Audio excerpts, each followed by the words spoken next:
उत्पत्ति अध्याय 9। परमेश्वर का नूह के साथ वाचा बांधना। फिर परमेश्वर ने नूह और उसके पुत्रों को आशीष दी और उनसे कहा, फूलो फलो और बढ़ो और पृथ्वी में भर जाओ। तुम्हारा डर और भय पृथ्वी के सब पशुओं और आकाश के सब पक्षियों और भूमि पर के सब रेंगने वाले जंतुओं और समुद्र की सब मछलियों पर बना रहेगा। ये सब तुम्हारे वश में कर दिए जाते हैं। सब चलने वाले जंतु तुम्हारा आहार होंगे। जैसा तुमको हरे हरे छोटे पेड़ दिए थे, वैसा ही अब सब कुछ देता हूँ। पर मांस को प्राण समेत अर्थात लहू समेत तुम न खाना, और निश्चय ही मैं तुम्हारे लहू अर्थात प्राण का बदला लूँगा। सब पशुओं और मनुष्यों दोनों से मैं उसे लूँगा। मनुष्य के प्राण का बदला मैं एक एक के भाई बंधु से लूँगा। जो कोई मनुष्य का लहू बहाएगा, उसका लहू मनुष्य ही से बहाया जाएगा, क्योंकि परमेश्वर ने मनुष्यों को अपने ही स्वरूप के अनुसार बनाया है। और तुम फूलो फलो और बढ़ो और पृथ्वी पर बहुतायत से संतान उत्पन्न करके उसमें भर जाओ।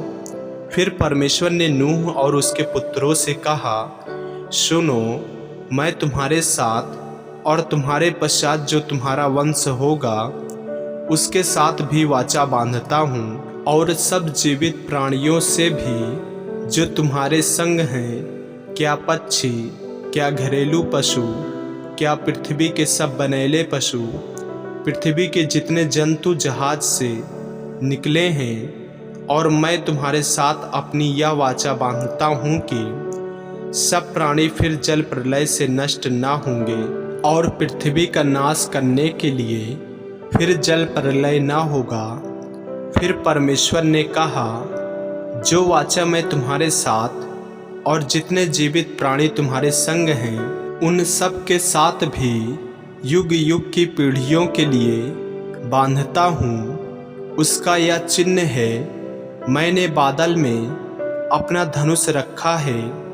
वह मेरे और पृथ्वी के बीच में वाचा का चिन्ह होगा। और जब मैं पृथ्वी पर बादल फैलाऊं, तब बादल में धनुष दिखाई देगा। तब मेरी जो वाचा तुम्हारे और सब जीवित शरीरधारी प्राणियों के साथ बंधी है, उसको मैं स्मरण करूँगा। तब ऐसा जल प्रलय फिर न होगा जिससे सब प्राणियों का विनाश हो। बादल में जो धनुष होगा, मैं उसे देख के यह सदा की वाचा स्मरण करूँगा, जो परमेश्वर के और पृथ्वी पर के सब जीवित शरीरधारी प्राणियों के बीच बंधी है। फिर परमेश्वर ने नूह से कहा, जो वाचा मैंने पृथ्वी भर के सब प्राणियों के साथ बांधी है, उसका चिन्ह यही है। नूह और उसके पुत्र, नूह के पुत्र जो जहाज में से निकले, वे सेम, हाम और येपेत थे, और हाम कनान का पिता हुआ। नूह के 3 पुत्र यही हैं, और इनका वंश सारी पृथ्वी पर फैल गया।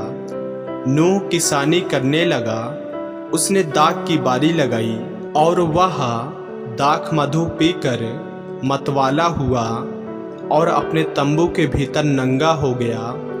तब कनान के पिता हाम ने अपने पिता को नंगा देखा और बाहर आकर अपने दोनों भाइयों को बतला दिया।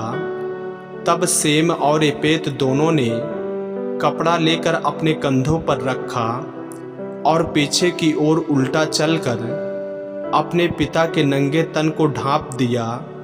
और वे अपना मुख पीछे किए हुए थे, इसलिए उन्होंने अपने पिता को नंगा न देखा। जब नूह का नशा उतर गया, तब उसने जान लिया कि उसके छोटे पुत्र ने उसके साथ क्या किया है। इसलिए उसने कहा, कनान शापित हो, वह अपने भाई बंधुओं के दासों का दास हो। फिर उसने कहा, सेम का परमेश्वर यहोवा धन्य है, और कनान सेम का दास हो। परमेश्वर एपेत के वंश को फैलाए और वह सेम के तंबुओं में बसे और कनान उसका दास हो। जल प्रलय के पश्चात नूह 350 वर्ष जीवित रहा।